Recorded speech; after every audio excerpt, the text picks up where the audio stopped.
Okay, y'all. I had to do a recap, and I just realized why I had to do a recap after I had to put my pajamas on. But this is just following a little bit after I just did my live. But don't worry, I am going to cover everything and put in the pieces that I forgot. Because I'm like, this was all wrong. So let me do this. I hope that's not too loud. Okay, so y'all see the title, and we're just gonna recap on that, and then I'm gonna talk about the things that I forgot about when I was on the live. So, because I ain't gonna want to do this tomorrow, I got another video I want to do. NARCs and cheating. Y'all can just look at my pink screen. NARCs and cheating. NARCs and cheating. And why they always cheat. Now, if you got a narc, I mean, and don't get me wrong, it may be some that never cheated. Probably because they couldn't. Even the ones that you don't even know how, but you know, you never know. They can do things in the most weirdest ways or manipulate somebody to be with them. You never know.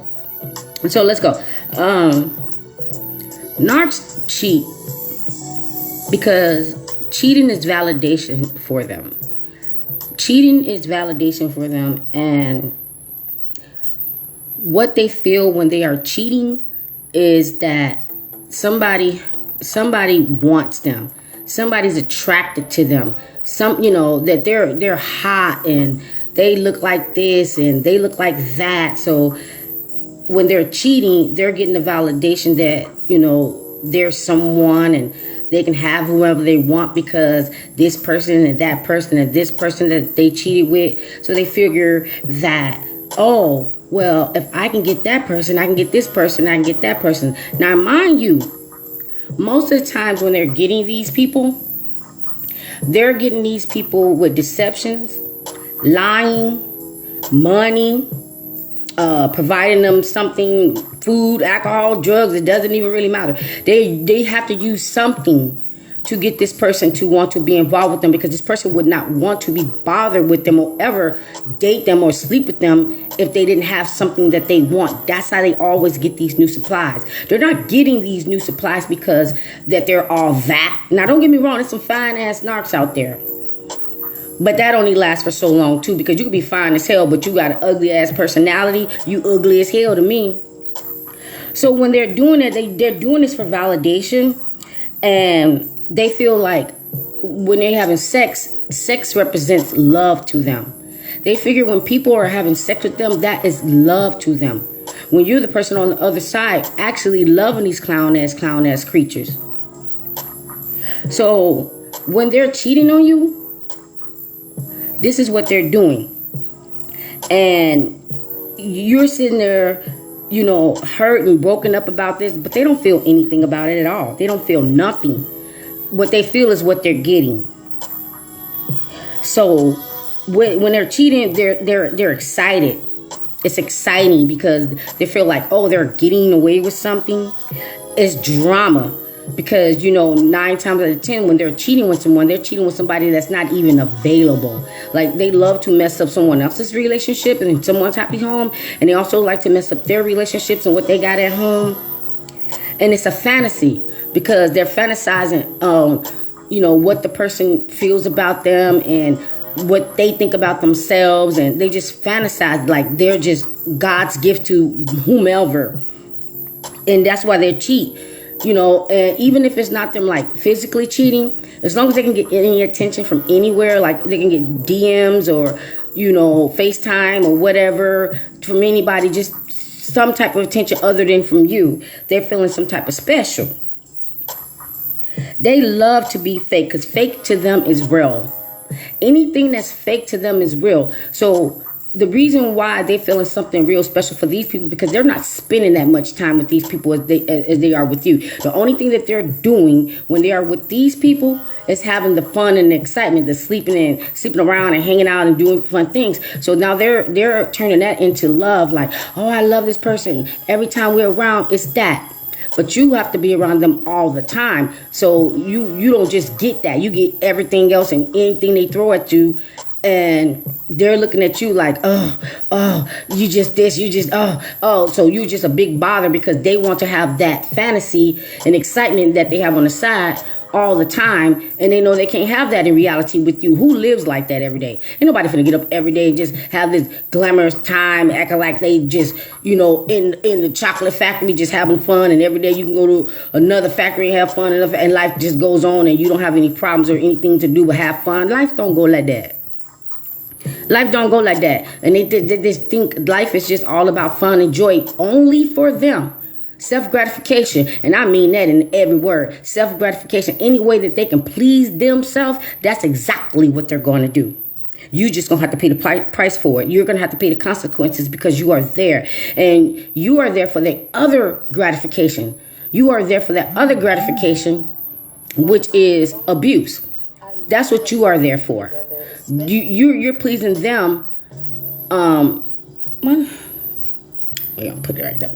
You are pleasing them because they're getting gratification on abusing you, which makes them happy, but it doesn't make you happy, but they don't care. So you there for another, like I said, gratification for them to make them happy and whatever, but then they're getting the other excitement outside the door.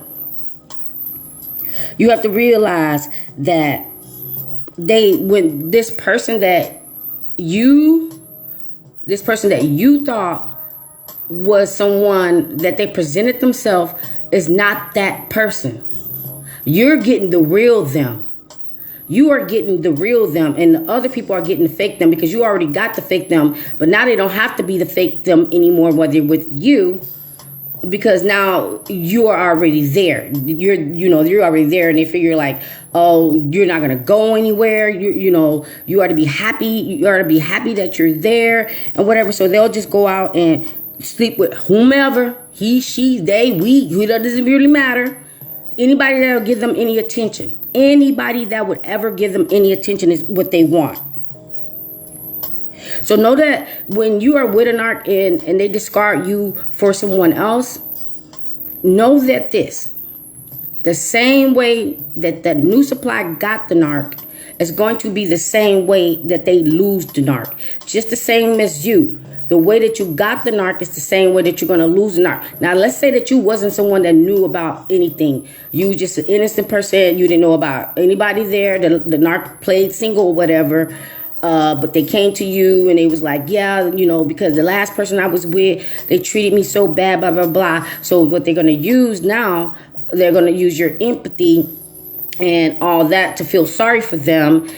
And you're just like, oh, wow, you're such a sweet person. You didn't deserve to be treated like that. So you're going to be the person with them, and you're going to show them this life and treat them the way they never been treated. So you end up getting with the narc. Now, that can be the same thing that got them with the new supply. Even if the new supply knew about you, they're still going to use that empathy, that vulnerable narc, that feels sorry for me ass narc, that where they're going to tell the person like, oh, well, this person did that, or this person did this, or whatever. That's why I'm saying that the same way that this new supply gets the narc is going to be the same way that they lose the narc. It's just a circle with them. It's just a damn circle with them. Who wants to keep? What happens when you go twirl around the damn room? Twirl around and around and around and around and around and around and around. What happens if you do that? What happens if you twirl your ass around and around and around and around in a circle? Turn your ass around in a circle. Turn your ass in a circle. Your ass gonna get dizzy.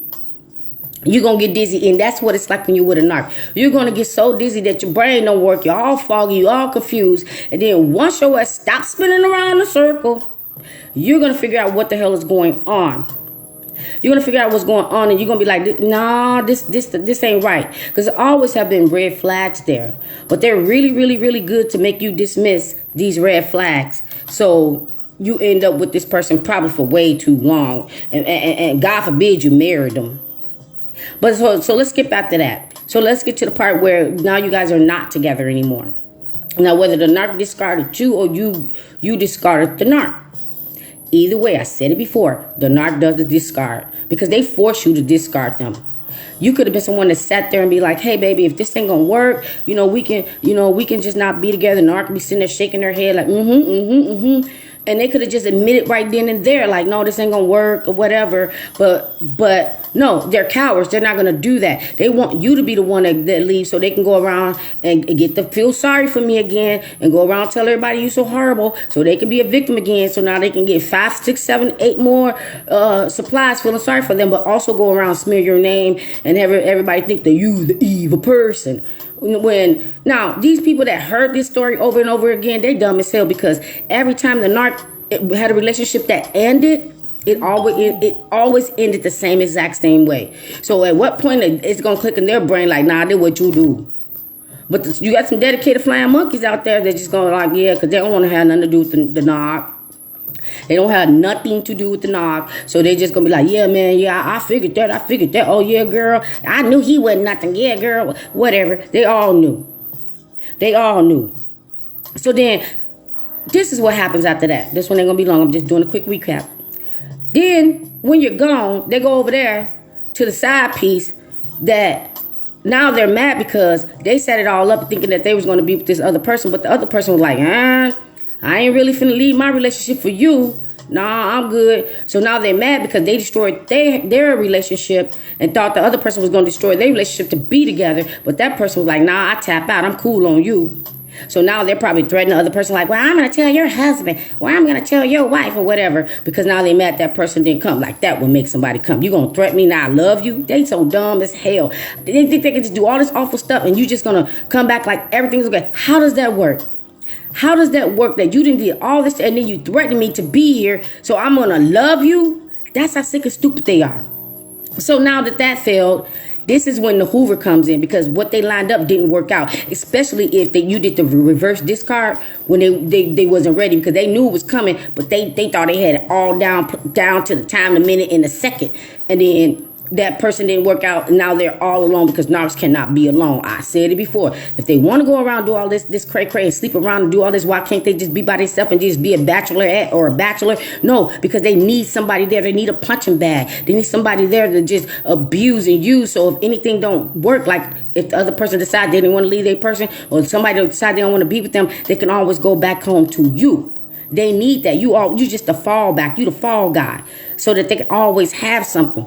But then the Hoover comes in, like I said, when they don't get that relationship that they was trying to get with the other person. And so now they're trying to get you back and Hoover you back in because they have no more options.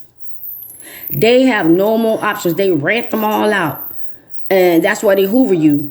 And the other thing is because, they want to get you back so they can damage you more because they're mad that you decided that you wanted to have a better life. And you knew that you couldn't have a better life as long as you was with them. They knew that you could not have a better life as long as you were with them. And they don't want you to have a life because they know their life ain't ish. But no, God's plans. Because what God did is, when you got in that thing, yeah, you was walking in hell. But when you got out that thing, God has just blessed you.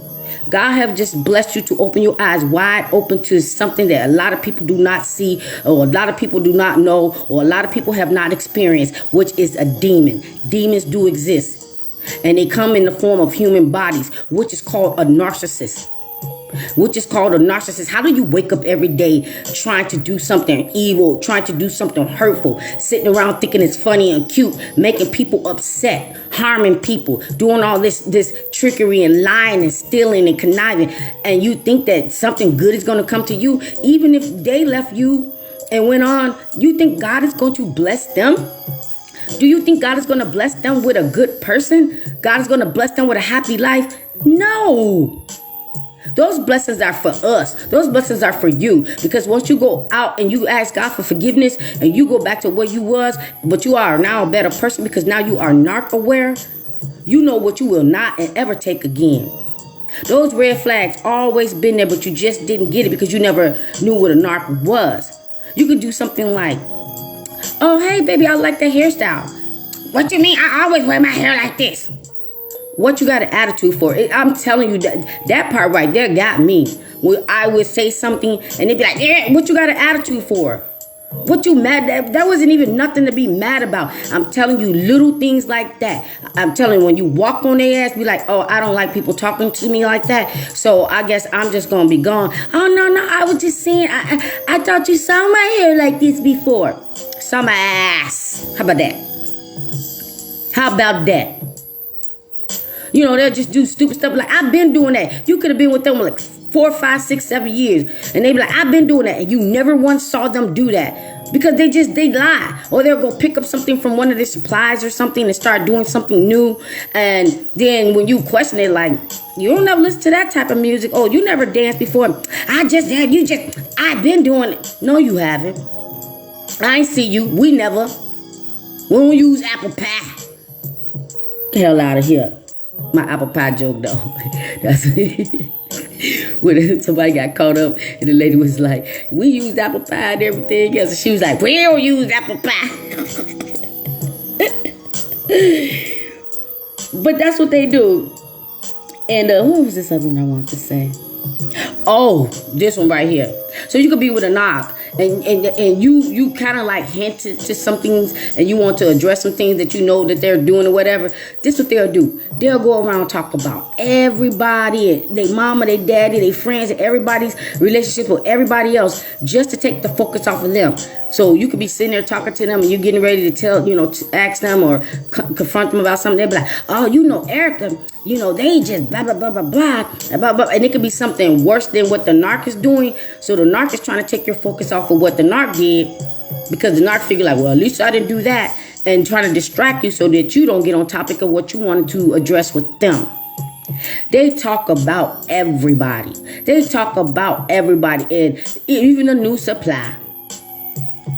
And if y'all think that you got an honest NARC, where they do that at? Where's this honest NARC school at? Where they do that at? It's for those ones, that definitely know about you and know it's a NARC and they're doing it all for their own reasons. They get it the worst. Them fake whomevers that end up rolling out, cheating and creeping with the NARC or whatever, and they thinking like, once you out the picture, it's gonna be all good for them. Oh, hell no. That NARC ain't never gonna trust you. You done already proved your loyalty when you signed up with that clown-ass clown. What comes around goes around. But them will be the ones that they hoover and they actually come up off the shelf and go back. Well, I was just stressed out and, because I told you what woo-woo did and, I'm sorry, I didn't mean to take it out on you because you was really a good friend and you was a good friend to both of us. So my ass. So I'm just telling y'all right now, this was just a really quick recap. Let me make sure we talked about that one. We said that one. I squared that one in. I was going on 10, y'all. I was going on 10. But that's what I wanted to pretty much say. I wrote something down, but I don't want to say it because I don't know where the hell I was going with it. I was going somewhere with that because NARC would do stuff. I guess I'll say it like this. NARC would do something like this. Like, they'll tell you something like they don't like something. They say they don't like seafood. But will go to a seafood restaurant and complain about everything on the menu being seafood. Now, let me let that sink in for a minute. Okay, time's up. The NARC will go to a seafood restaurant knowing that they don't like seafood just to complain about the menu. I'll give y'all actually a good, true live example. Going to the restaurant with a NARC. It's a barbecue smoke place. Goes into the smoke place wanting to order the food, but complaining about the smoke from the smoker. And getting an attitude with the people. I'm embarrassed because I just ordered what I wanted to, and it is what it is, whatever. And then what they would do is, when they do that, they expect you to do something about it. Like they're complaining to the people, but also complaining to you. Like you're supposed to go tell the people, can you turn off the smoker? Or can you just take out order or phone and bring it out to the car because you guys, they actually want you to do something for their psychotic ass requests. I'm talking about, they are so embarrassing. They are so embarrassing.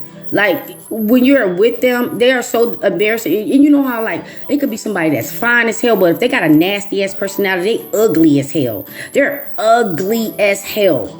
And you be standing there next to that ugly ass thing, and people be looking, and I have had many people be like, oh, how did y'all meet? Or how long y'all? And you know, you can tell that they're not asking it like, and you know, they're wondering like, what the hell you doing with that thing? And it was people that didn't even know that thing, and would be like saying stuff to me like, well, you know that, you know, that person ain't gonna never, you know, do this, or that person ain't never gonna do that. And you know, and I had a friend from years ago, first time met the NARC, and she was like, well, you know that person is, you know, and I'm like, I didn't even answer her back because I was thinking in my head, why would she say that?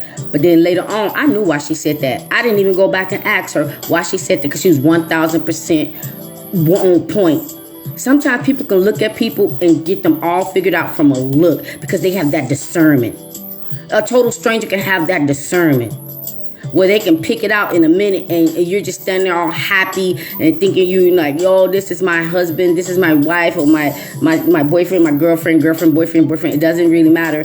And these people are just going to be looking like, wow. But you'll figure it out. Because they're always doing something. People could just spot. A narc can spot a narc. How about that? The people with discernment in a narc, they can all sniff out the narc. It's just that the fact that you were so love blinded that you didn't see it. But once you took off the rose-colored glasses, took your blinders off, stepped back and looked at the scene, that's when you realized that you was with a joke. Now, that's the end of my recap, because I had to recap this one, and I never not do it on screen. But it's late, and I just, like, I'm going to just do it the best way I can. All you have to do is hear what I'm saying anyway. You don't really have to see me, but you'll see me tomorrow. Blessings to you all. May God bless you. Have a great, great night. And I hope this helps somebody. Go check out the other videos, though. Be blessed.